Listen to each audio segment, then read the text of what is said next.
त्यांच्या बोलण्यामध्ये काय झालं हे त्याच दोघींना माहिती. ज्या पद्धतीने सगळ्या घडामोडी सुरू आहेत तृणमूलच्या बाबतीत, अक्षरशः तो पक्ष पूर्णपणे संपत चाललेला दिसतो आणि या सगळ्या पार्श्वभूमीवर या सगळ्या चर्चा सुरू झाल्या आणि त्यामुळेच आपल्या पक्षाच्या सुद्धा या चर्चा सुरू झाल्या आणि काही लोक संपर्कात असल्याच्या या सगळ्या चर्चा तिथून सुरू झाल्या. कोण कुणाच्या संपर्कात आहे मला माहिती नाही. आदरणीय पवार साहेबांकडे कुठलाही प्रस्ताव आलेला नाही ना आदरणीय पवार साहेबांनी कोणाला प्रस्ताव दिला. बाकी तुम्हाला काय वेगळी माहिती असेल तर ती जरूर मला सांगा. तुम्हाला असं वाटतं की या स्थितीमध्ये विलीनीकरण एक वेगळा पर्याय असू शकतो? मी तुम्हाला खरं सांगू, आज देशाची आर्थिक, राजकीय आणि सामाजिक परिस्थिती इतक्या अडचणीत आहे की आता राजकारण करायची वेळ नाही, आता देश वाचवायची वेळ आलेली. महागाई, बेरोजगारी आणि प्रचंड भ्रष्टाचार, नीटच्या परीक्षेचा आता आम्ही एकामेकात तू मे करत बसायचं का नीटच्या परीक्षेमधल्या मुलांचं भविष्य बघायचं? आपापसात तू मे कोणी राजकीय पक्षांनी करायचे, विरोधक आणि सत्ताधाऱ्यांनी का आज महागाई, बेरोजगारीमध्ये अडचणीत आलेल्या प्रत्येक शेतकरी असेल, नागरिक असेल त्याला आधार द्यायचा.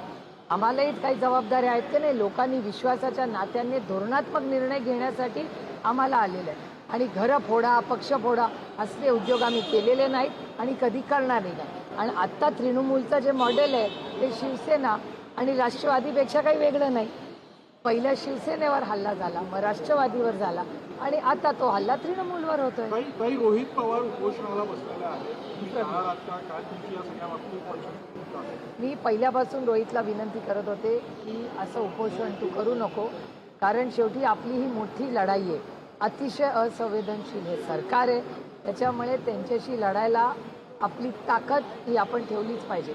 पण त्याची आस्था, त्याचं प्रेम शेतकऱ्यांवरचं, म्हणून त्यांनी ठरवलं होतं की तो हे करणार. काल रात्रीही मी त्याच्याशी बोलले.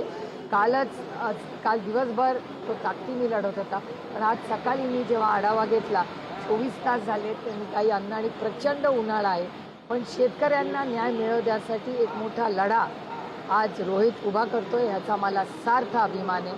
आणि हे सरकार किती असंवेदनशील, गरीब, कष्ट करणारे, जो शोषित आहे, वंचित आहे, पीडित आहे त्याच्याबद्दल आहे. ह्याचं आणखीन एक उदाहरण म्हणजे ही कर्जमाफी आहे. खासदार संजय राऊत यांनी काल जे वक्तव्य केलं की शरद पवार गटाने काँग्रेसमध्ये विलीन करायला पाहिजे. आमचा गट नाही, आमचा पक्ष आहे. तुमच्या राष्ट्रवादी शरदचंद्र पवार पक्षाने काँग्रेसमध्ये विलीन करायला पाहिजे असं संजय राऊत काल म्हणतात. संजय राऊतांना काय म्हणाले? संजय राऊत हे माझे मोठ्या भावासारखे आहेत आणि प्रत्येक मोठ्या भावाला मार्गदर्शन, सूचना करायचा अधिकार असतो, त्याच्यामुळे त्यांना अधिकार आहे आम्हाला सूचना करायची.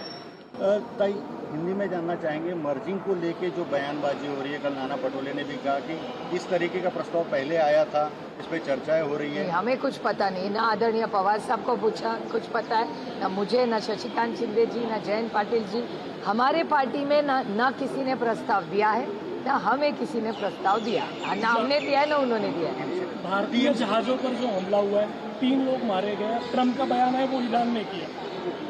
तो बहुत दुख की घटना है, बड़ी मतलब बहुत दुख की बात है जिस तरह से हल्ला हुआ है और हमारे 3 भारतीय हमने गंवाए.